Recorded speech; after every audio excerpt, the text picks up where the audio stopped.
só é possível pela cruz de Cristo. Nós já estamos com a nossa série, começamos agora em agosto e vamos finalizá-la em agosto, a cruz de Cristo. Falamos sobre o sacrifício de Jesus, todas as agonias e angústias de Jesus no sacrifício. Domingo passado nós falamos sobre o abandono que Jesus sofreu, né? E o que significa esse abandono para nós e todas as questões emocionais, espirituais e naturais relativas ao abandono de Jesus, onde ele mesmo disse: Deus meu, por que me desamparastes? E hoje eu quero ministrar dentro desse tema, a cruz de Cristo, quero falar sobre o alcance do sacrifício da cruz. Abra sua Bíblia em 2 Coríntios capítulo 5, versículo 15. 2 Coríntios capítulo 5, versículo 15, o apóstolo Paulo, escrevendo a sua segunda carta à igreja de Corinto, ele diz: e ele morreu por todos, para que os que vivem não vivam mais para si, mas para aquele que por eles morreu e ressuscitou. Vale a pena ler de novo. Ele morreu por todos, para que os que vivem não vivam mais para si, mas para aquele que por ele morreu e ressuscitou. Quando eu leio esse versículo, quando eu leio a palavra do Senhor e vejo a morte de Jesus sendo observada e comentada por vários escritores da Bíblia, eu fico tentando absorver o que este texto na íntegra está me fornecendo, está me informando. Então, o que eu preciso saber claramente é que a morte de Jesus na cruz é o sacrifício, claro que é, mas sobretudo é a manifestação do amor de Deus em nossa direção e da justiça de Deus em nossa direção. A justiça de Deus, ela exige equidade, ela exige um padrão de qualidade, a justiça de Deus. E aqueles que não conseguem alcançar o padrão de qualidade, eles estão condenados ao afastamento pleno da presença de Deus, desde que o homem transgrediu lá no Jardim do Éden. Então, quando se fala no sacrifício de Jesus, nós estamos falando da manifestação superior, da manifestação suprema de Deus em nossa direção, mostrando amor, porque o sacrifício foi do Filho dele, o sacrifício foi do unigênito dele, e da justiça, porque esse sacrifício tinha um objetivo claro e específico, que era resgatar a todos nós. Então, na cruz, ele não assume o pecado dele, porque não havia pecado nele. É o Cordeiro imaculado, é o Cordeiro sem mancha, sem nódoa, é o Cordeiro sem nenhuma transgressão, o Filho de Deus, sem pecado algum. Então ele não morreu na cruz por seus pecados, ainda que o acusassem, né, os governantes, ou no caso o governador romano na Judéia, Pôncio Pilatos, e os sacerdotes daquela ocasião, ainda que eles tivessem nomeado a transgressão de Jesus, ela era falsa, não foi verdadeira. Então, não havia nele pecado algum, então por que ele morreu? Você já sabe disso. Ele morreu pelo meu pecado. A palavra do Senhor mostra claramente que por conta da minha desobediência, ele obedeceu. A minha desobediência, a minha transgressão, fez ele assumir a obediência. E a obediência dele foi tão poderosa, foi tão forte, que foi assumir uma responsabilidade de dar a sua vida na cruz do Calvário, para que nós efetivamente pudéssemos ter a nossa salvação. Então, quando ele deu a sua vida em sacrifício, o que nós podemos observar aqui, irmãos? No capítulo 9 da carta aos Hebreus, versículo 28, capítulo 9, versículo 28, nós estamos vendo que ele não foi para a cruz pelo meu pecado, mas pelo seu pecado. Então ele estava carregando os pecados de muitos. E ainda no capítulo 2 desse mesmo livro, versículo 17, ele ainda diz: pecados do povo, pelos pecados do povo. Então ele carregou, no versículo 9, capítulo 9, 28, ele carregou os nossos pecados. No versículo 17 do capítulo 2, pelos pecados do povo. Ele pagou pelos pecados do povo. E ainda no capítulo 9, versículo 26, ele ainda tem outra afirmação: afastando o pecado para sempre. Então, ele carregou o pecado, ele levou sobre si o pecado pelos pecados do povo, afastando para todo sempre o pecado daqueles que creem.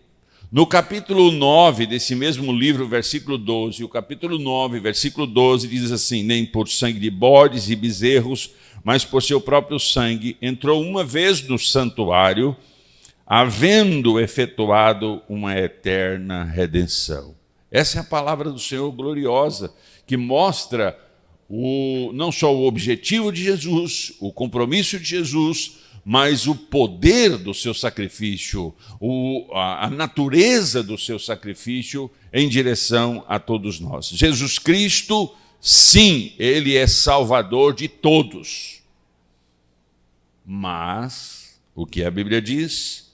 1 João, o Evangelho de João, capítulo 1, versículo 12. O que está escrito em João 1, 12? Hein?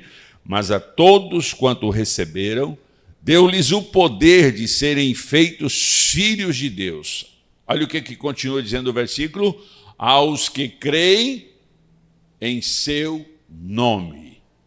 Então, o texto diz: ele é salvador dos que o recebem, porque aos que creem no seu nome. Ele morreu por todos e por cada um de todos os homens. Ele morreu por todos e por cada um de todos os homens. Esta é a palavra. Se você abrir a sua Bíblia em João capítulo 3, versículo 16, é um dos versículos mais conhecidos da Bíblia. João 3,16. O que está escrito nesse versículo? Hein? Olha lá. Porque Deus amou o mundo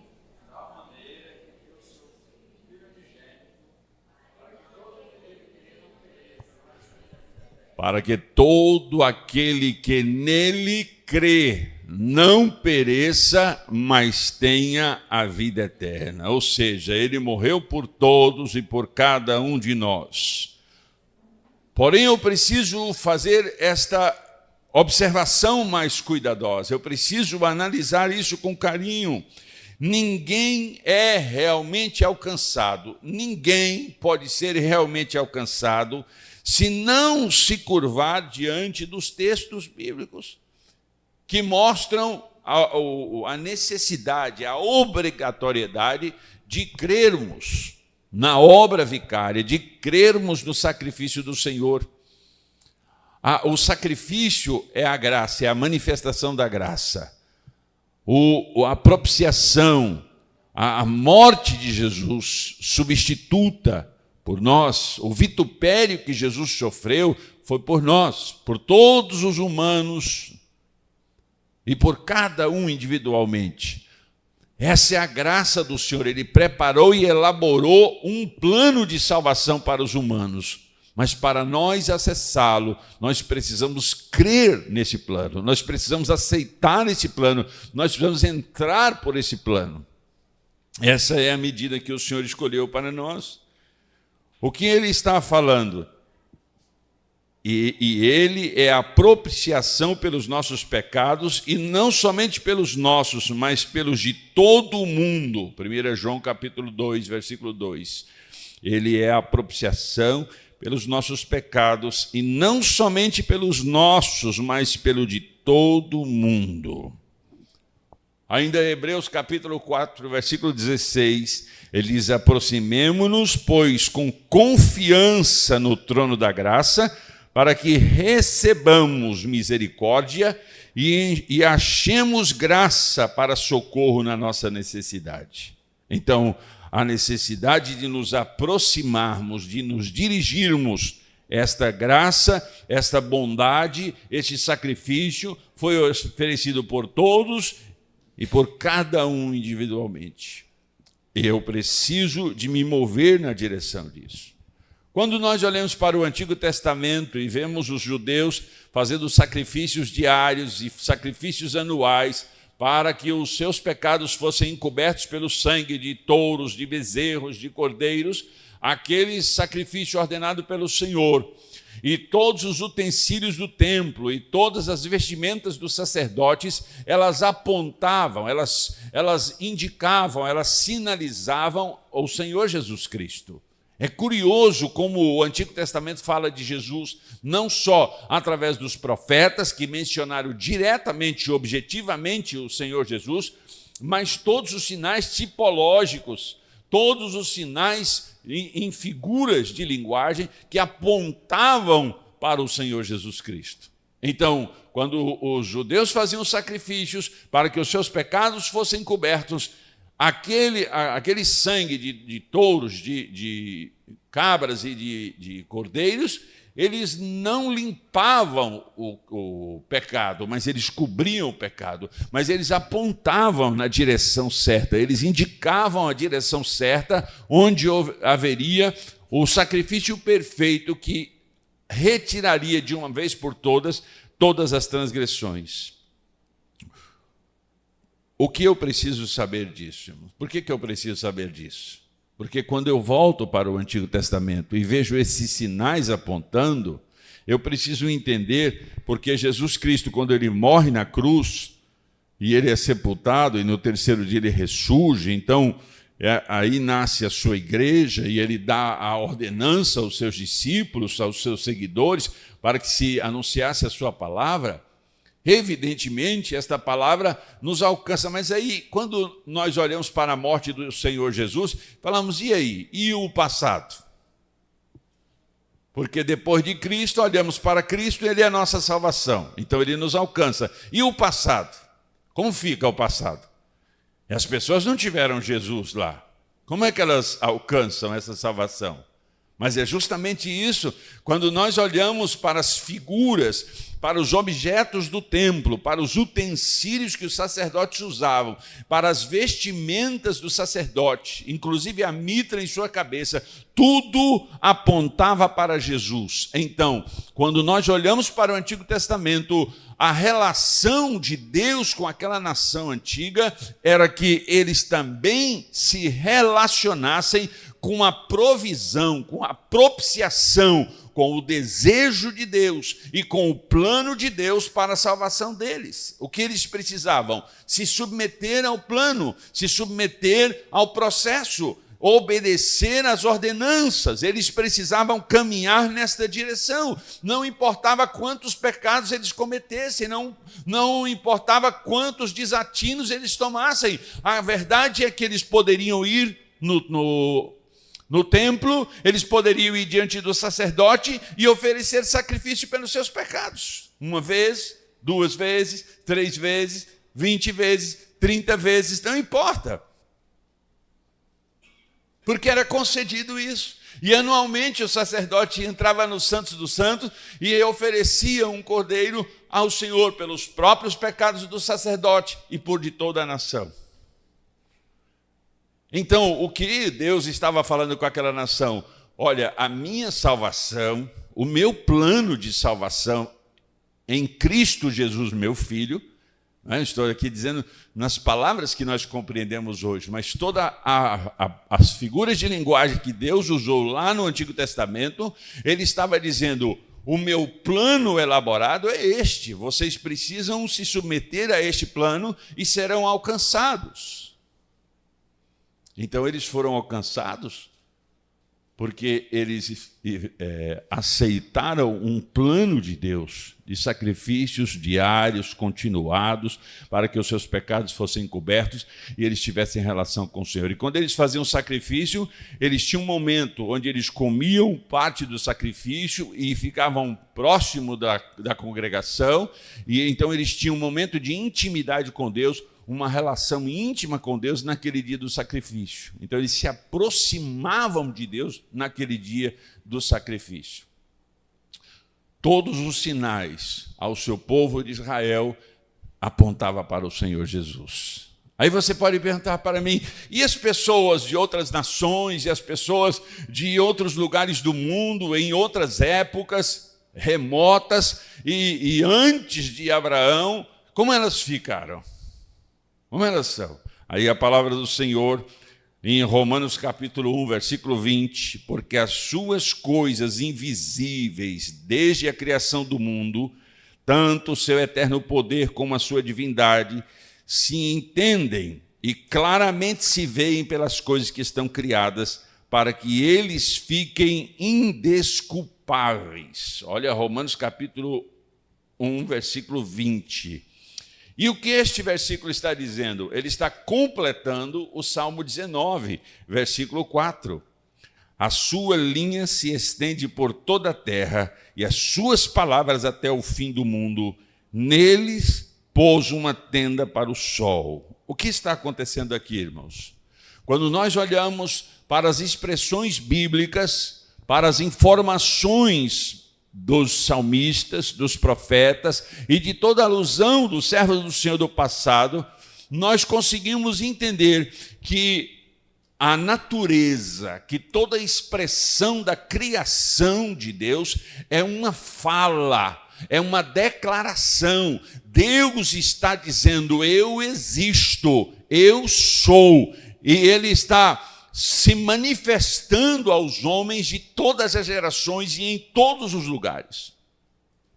Haja visto que quando Abraão foi chamado, ele era de uma terra de idólatras, mas ele conseguiu distinguir Deus, ele conseguiu visualizar o Deus que criou os céus e a terra. Então, os homens são indesculpáveis quando eles dizem assim, eu nunca ouvi a mensagem de Jesus Cristo antes da crucificação.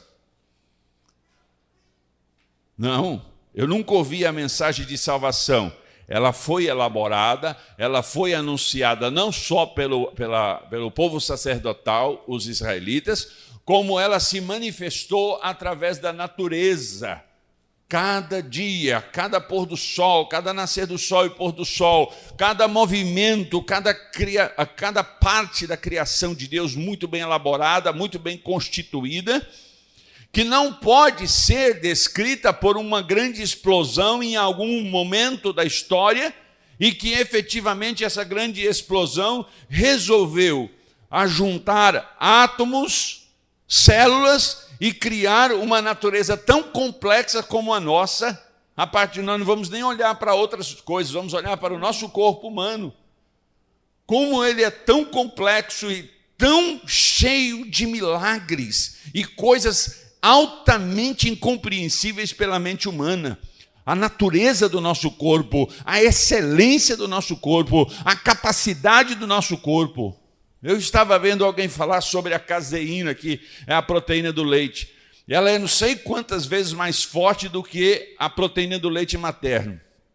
E quando ela entra no nosso corpo, ela provoca, o nosso corpo reage, vendo que a caseína é um estranho no nosso corpo, é um intruso no nosso corpo. E como o nosso corpo reage? Inflamando. Então o leite provoca inflamações continuadas.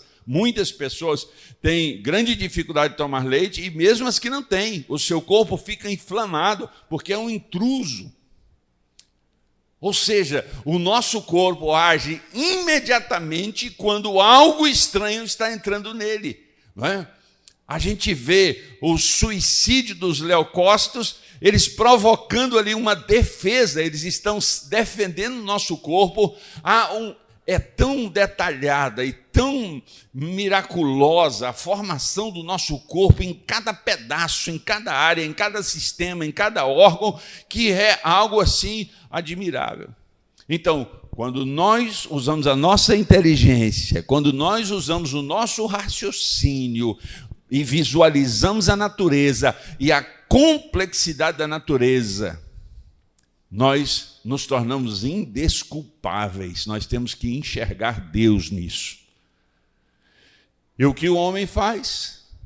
Ele elege discursos, teorias para rejeitar o Deus criador de todas as coisas. Mas ao passar dos anos, cada teoria dessa sendo derrubada. Agora, com esse famoso telescópio James Webb, assim, descobertas maravilhosas e surpreendentes com esse telescópio, que pôde ver que as galáxias elas estão prontas há milhares de anos. Então, porque havia uma teoria contraditória e o queixo deles estão indo lá para baixo, surpreendendo a eles. Então, a natureza vai dando a informação de Deus. Mas aí chega em Jesus Cristo, porque ali era o propósito, ali era a divisão, ali era o ponto crucial, onde Deus chama o seu Filho para este sacrifício. Então, este sacrifício, ele não ocorre para os futuros moradores, os futuros humanos a partir de Jesus na terra, mas a todos os humanos em todos os lugares e em todas as épocas, porque a revelação de Jesus, ele mesmo, o evangelista João, diz que o verbo era Deus, e o verbo estava com Deus, e todas as coisas vieram a existir por conta dele. Você compreende o que eu estou falando? Ele é o autor da criação. Ele que criou todas as coisas. Então, quando Cristo veio, ele está chancelando a salvação de todos os humanos antes da crucificação, porque acreditaram na existência de Deus, acreditaram no Deus criador de todas as coisas e se deslumbraram e se curvaram diante desse Deus e dos seus filhos diretamente escolhidos como nação sacerdotal, os judeus, que cada figura, cada tipo, cada utensílio, cada vestimenta apontava para o sacrifício de Jesus. Então, é isso que nós estamos vendo em Romanos capítulo 1, versículo 20 e Salmo capítulo 19, versículo 4. Estas são as afirmações, né? A sua linha se estende por toda a terra e as suas palavras estão até o final do mundo. Olha que coisa maravilhosa, tornando assim o homem indesculpável por conta dessas informações. Então, a crucificação de Jesus Cristo, irmãos, alcança todo o homem, em toda a terra, nação, povo, tribo, língua. Não importa o lugar, não importa onde, ela alcança a todos. Prova disso que o Senhor apresenta a sua grande comissão, lá em Mateus capítulo 28, versículo 19. O que ele diz lá em Mateus capítulo 8, versículo 29? Portanto, ide, fazei discípulos de todas as nações. A grande comissão retrata o alcance do sacrifício da cruz. Ela denuncia, ela mostra, ela esclarece a grande comissão em Mateus capítulo 28, versículo 19, ela esclarece o potencial e o alcance desse sacrifício quando ele afirma, portanto, ide e fazei discípulos de todas as nações. Mas a gente pode pegar ainda Marcos capítulo 16, versículo 15, o que diz lá? Marcos 16, 15, ide por todo mundo, pregai o evangelho a toda criatura. Ide por todo mundo, pregai o evangelho a toda criatura. São afirmações, são asseverações do Senhor Jesus, dando aos seus seguidores, dando aos seus discípulos uma ordem expressa para anunciar a sua morte e a sua ressurreição em todos os lugares e pregar o evangelho a toda criatura, ou seja, falem dessa boa notícia, anunciem que os céus, ele está promovendo uma salvação para todos. Esta é a nossa missão e é o nosso propósito como servos do Senhor. Mas não fica por aí. Lucas capítulo 24, versículo 47. O que diz esse texto? Se pregasse o arrependimento, a remissão dos pecados em todas as nações, começando em Jerusalém. São textos que se coadunam, são textos que se entrelaçam, são textos que denunciam que todos aqueles discípulos estavam alinhados quanto à ordem do Senhor Jesus Cristo para a propagação da sua mensagem, a propagação das boas novas, o Evangelho de Deus para a humanidade. Ainda lá, quando o Senhor Jesus ressurge, em Atos capítulo 1, versículo 8, o que ele diz lá em Atos capítulo 1, versículo 8? Olha só o texto, irmãos.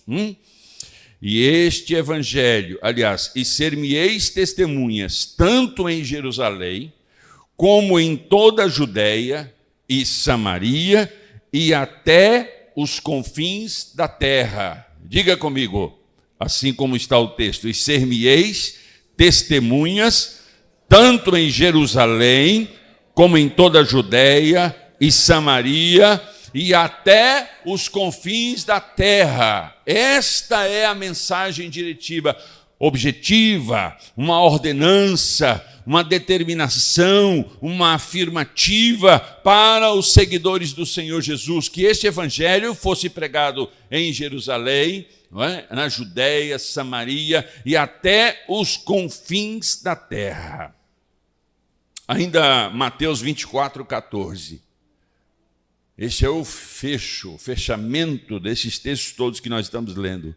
Mateus 24, 14. E este evangelho do reino será pregado em todo o mundo, em testemunho a todas as nações, então virá o fim. Olha o alcance do sacrifício de Jesus. Então Jesus não morreu por 12 apóstolos. Jesus não morreu pela igreja de Jerusalém, especificamente.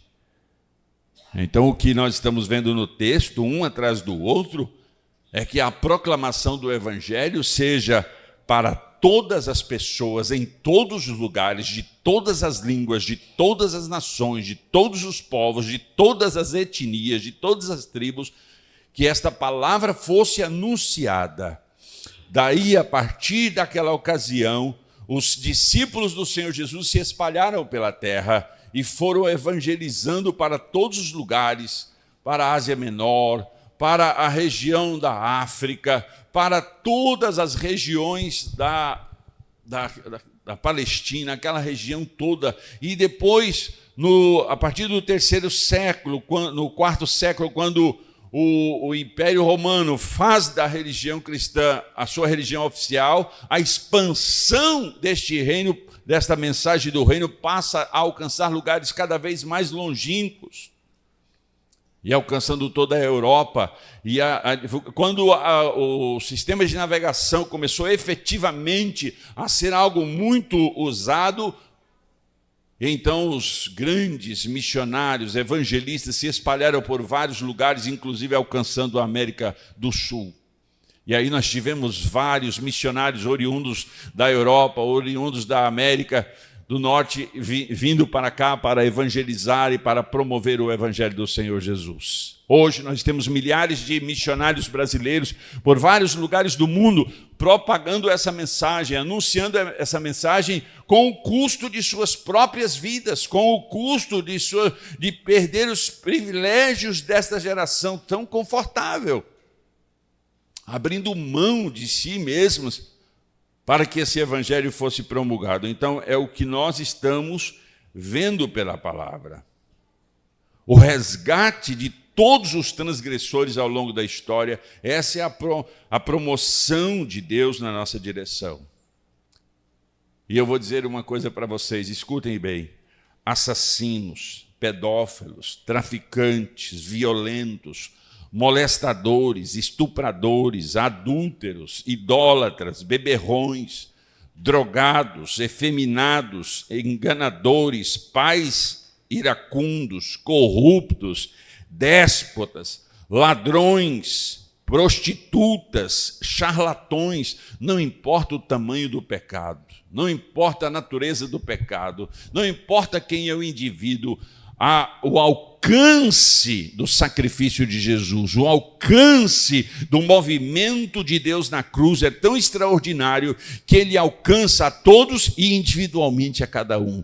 Não importando o que você tenha feito, não importando o seu histórico. Quando nós olhamos o que o Evangelho faz na cadeia, irmãos, quantas pessoas se convertem e passam a ser servos poderosos de Deus na cadeia, homens maus e perversos, homens que danificaram tantas famílias, mas que quando o poder da cruz de Jesus os alcança, eles são transformados em novas criaturas, conforme Paulo fala na sua carta, capítulo 5, versículo 17. Nós precisamos ter esse entendimento do poder, do alcance do Evangelho. Eu, ao longo da minha vida, vi muitas pessoas assim que a gente olhava e falava, meu Deus, essa pessoa. Mas o Evangelho alcançou. O Evangelho tocou essa pessoa. O Evangelho mudou essa pessoa. Muitos testemunhos fortes ao longo da história. E por que Deus fez isso? Porque Ele é o único que pode. Então não importa o tamanho da nossa transgressão. Não importa que espécie de transgressão. Mas sabe de uma coisa? A igreja, muitas vezes, ela se veste de uma soberba, de um orgulho, de uma presunção. A igreja, as pessoas, as denominações, se veste de uma roupagem de mitidez, de snobismo, achando que são melhores do que os que estão lá fora. Então começamos a apontar os dedos e dizer que este ou aquele, e então sermos duros e severos com essas pessoas. Deixa eu dizer, irmão, a mensagem sempre será poderosa, a mensagem sempre será dura, a mensagem sempre será de julgamento, a mensagem sempre apontará os dois caminhos, o da perdição e o da salvação.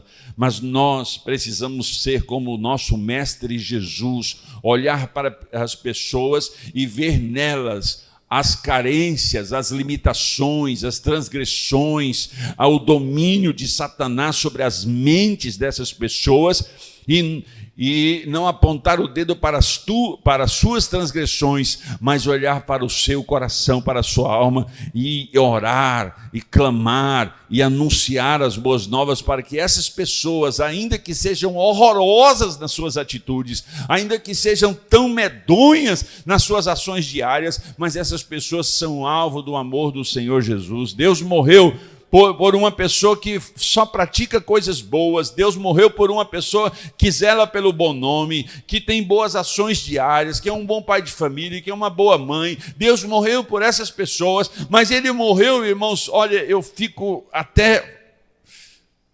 Deus morreu por uma pessoa que mata um bebê no ventre, irmãos.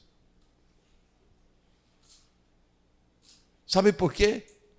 Porque uma pessoa que provoca aborto, uma pessoa que estupra um bebê de 3 meses, ou até menos, como já ocorreram casos, uma pessoa que esquarteja o outro, ela é tão carente do amor do Senhor de Jesus como uma pessoa que pratica boas obras. Ela é tão carente quanto eu e você. Então, nós precisamos relacionar o alcance do sacrifício de Jesus na cruz.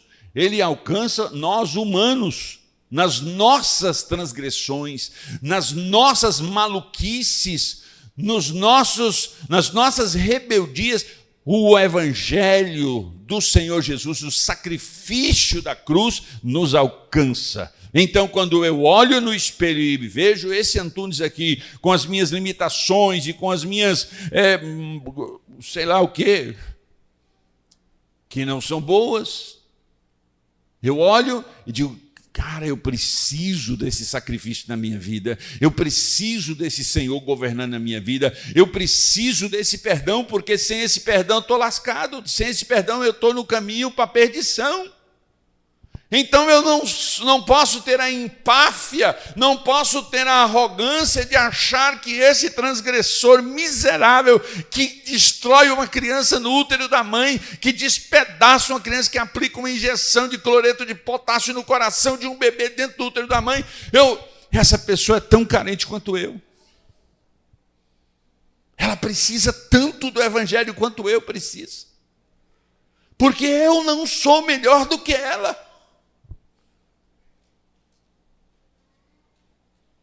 Então a gente precisa de entender que o evangelho, irmãos, quando as pessoas se aproximam do evangelho, elas se aproximam mortas em seus delitos. As suas práticas são terríveis, mas o evangelho do Senhor Jesus as alcança. Ele, Jesus, é o único e suficiente Salvador de todos nós. João capítulo 14, versículo 6. O que diz João 14, 6? Eu preciso ter esse entendimento, irmão. O sacrifício da cruz me alcança para me conduzir a Deus Pai.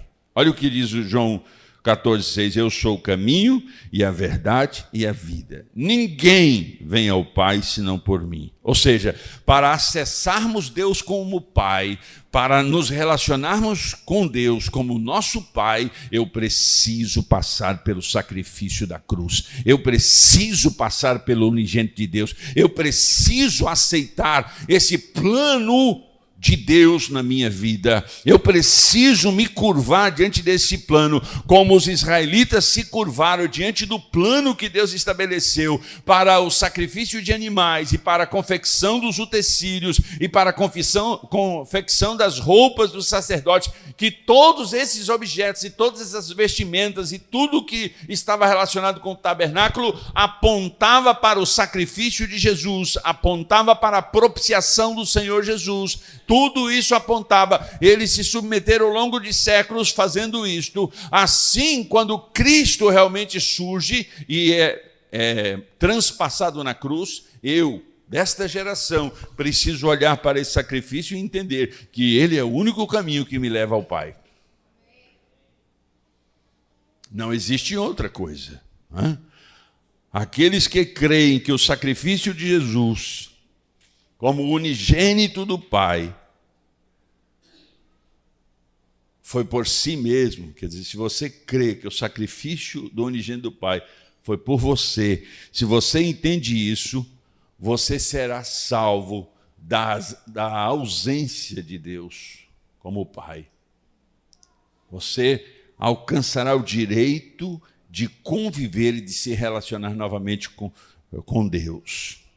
Porque a ausência de Deus como Pai é o inferno.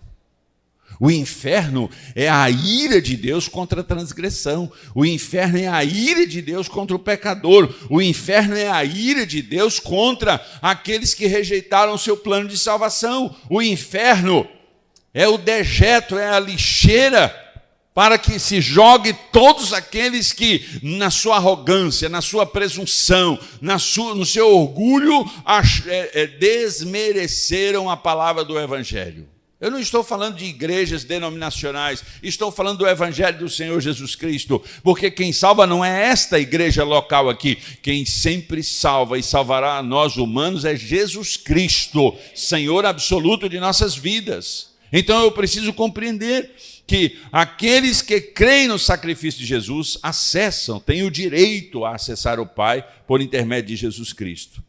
Agora, e os que negam? E os demais que negam Jesus?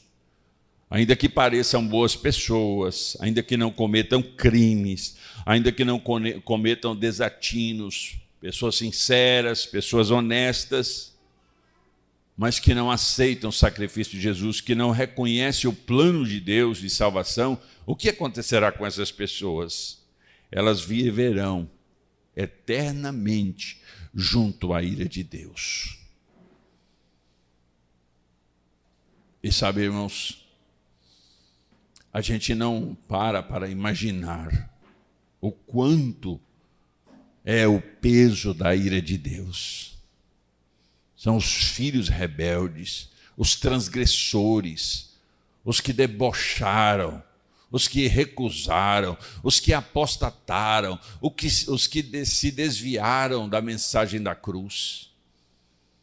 Estas pessoas, irmãos, elas precisam, assim como nós, quando eu olho para mim, eu digo, Senhor, eu preciso desesperadamente da tua salvação, porque sem o Senhor eu não sou nada, e o meu destino é terrível, Senhor, eu preciso do Senhor agindo na minha vida.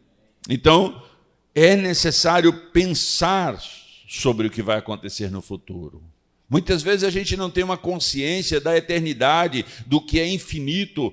Nós pensamos muito no aqui e agora e não paramos para pensar sobre o infinito e sobre a eternidade. Mas deixa eu lhe dizer uma coisa, é nesse século, é nessa vida, é aqui e agora que nós decidimos o futuro da nossa vida eterna. É aqui que decidimos onde iremos passar a eternidade.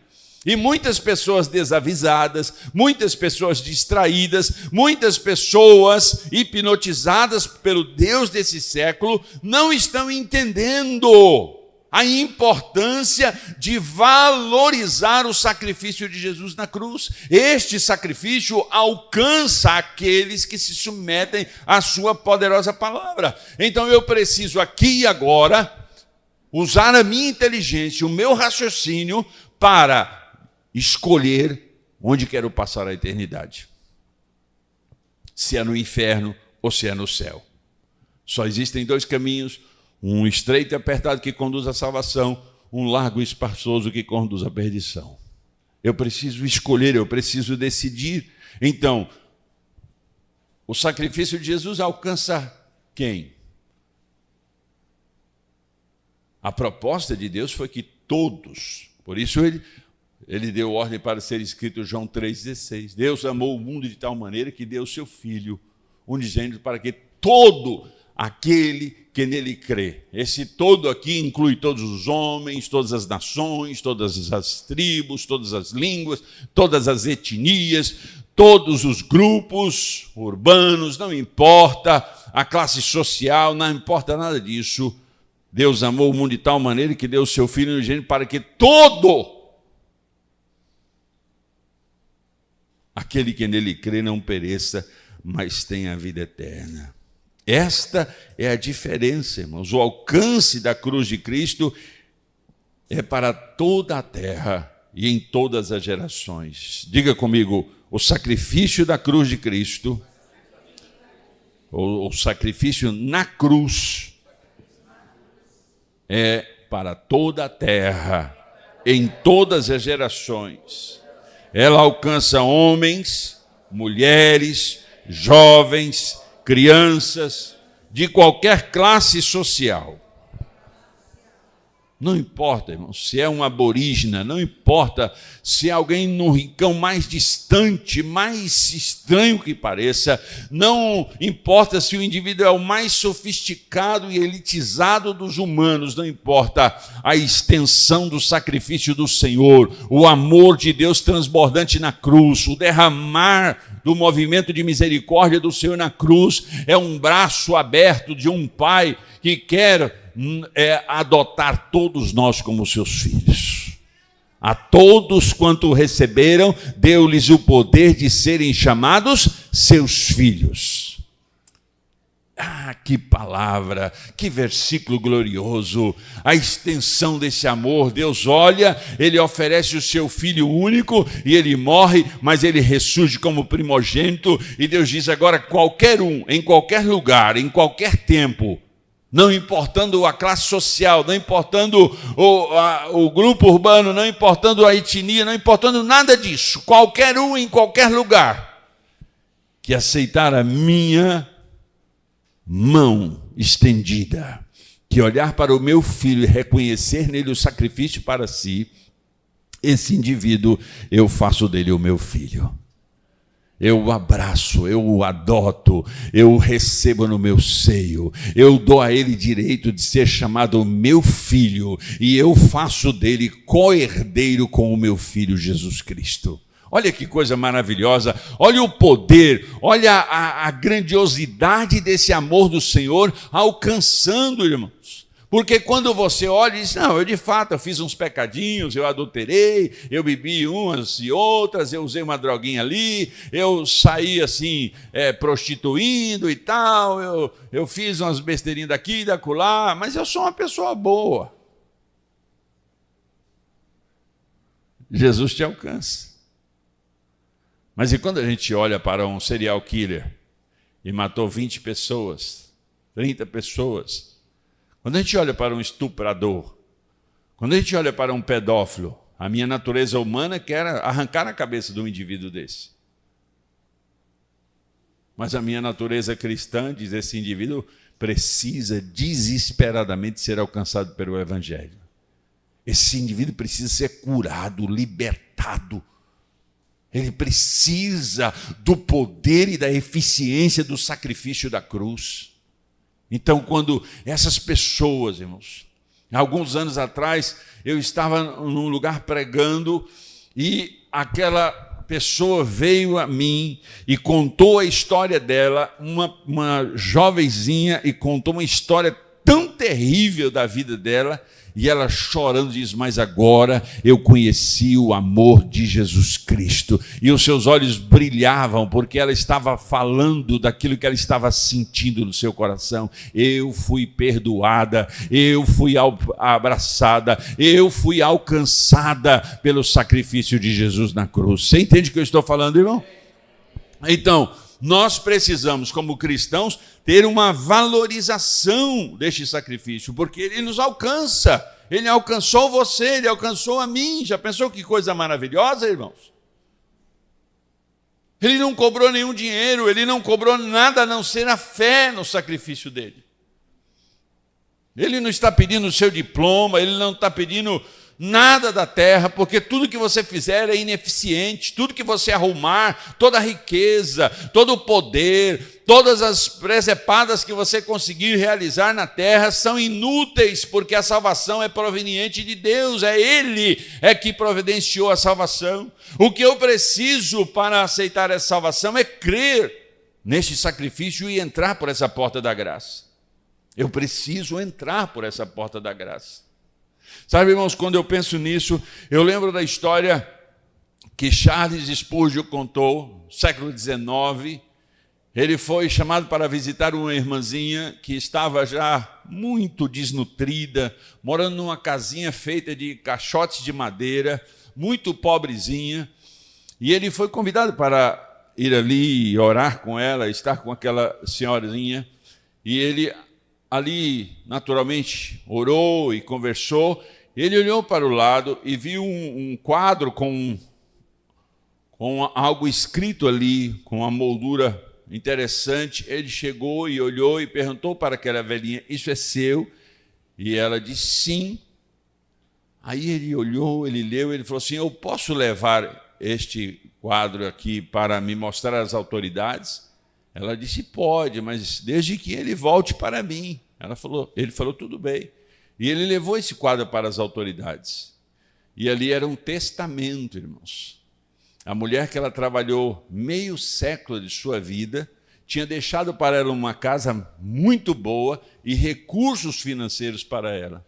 E já fazia 10 anos que ela tinha recebido isso, e ela estava morrendo por desnutrição, morando numa casinha feita de caixote de madeira, com um testamento maravilhoso, legítimo, na parede de sua casa emoldurado.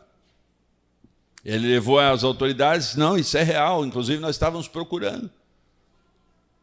E ele ajudou ela a obter os recursos, naturalmente, porque ela já estava muito desvalida, o dinheiro já não foi tão interessante, mas assim mesmo ainda aproveitou por um tempo. Sabe o que isso nos ensina, irmãos? Que o testamento que o Senhor Jesus nos entregou, o Novo Testamento, a nova aliança no sangue do Senhor, um testamento, irmãos, só é permitido a sua validação na morte do indivíduo.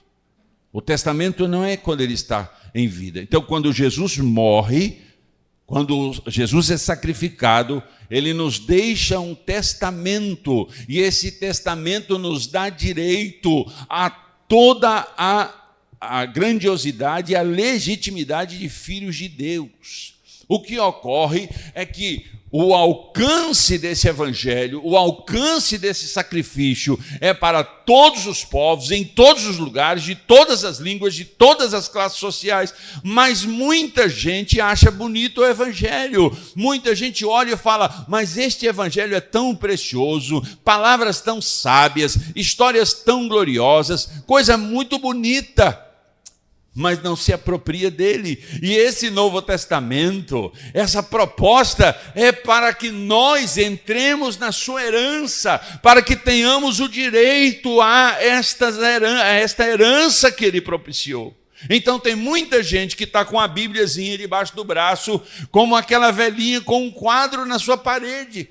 Uma herança, um testamento que estava lá, e ela morrendo desvalida, desnutrida, empobrecida, até que o servo do Senhor olhou e falou, mas isso aqui é muito interessante, a senhora tem uma herança. Foi a nobreza, uma senhora, uma condessa inglesa que deu a ela esse legado.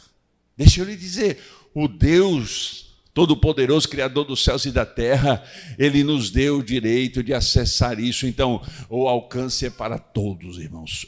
O que ocorre é que muita gente está olhando essa propiciação, esse sacrifício da cruz, olhando para ele e admirado, dizendo que coisa linda, olha, eu vou emoldurar, eu vou colocar ele aqui e deixar ele bem visível para todos, mas não estão usando ele, apresentando ele à autoridade máxima. Eu quero que nessa noite você entenda que o alcance do sacrifício de Jesus em sua direção, você tem um documento, você tem o direito a uma herdade, você tem o direito de acessar a Deus como seu legítimo Pai, porque ele autorizou isso a todos quanto receberam, deu-lhes o direito de serem feitos filhos de Deus. Eu quero que você pegue esse documento e entre na presença da autoridade máxima e diga, o evangelho do Senhor, o sacrifício da cruz, a propiciação pelos meus pecados, a remissão dos meus pecados,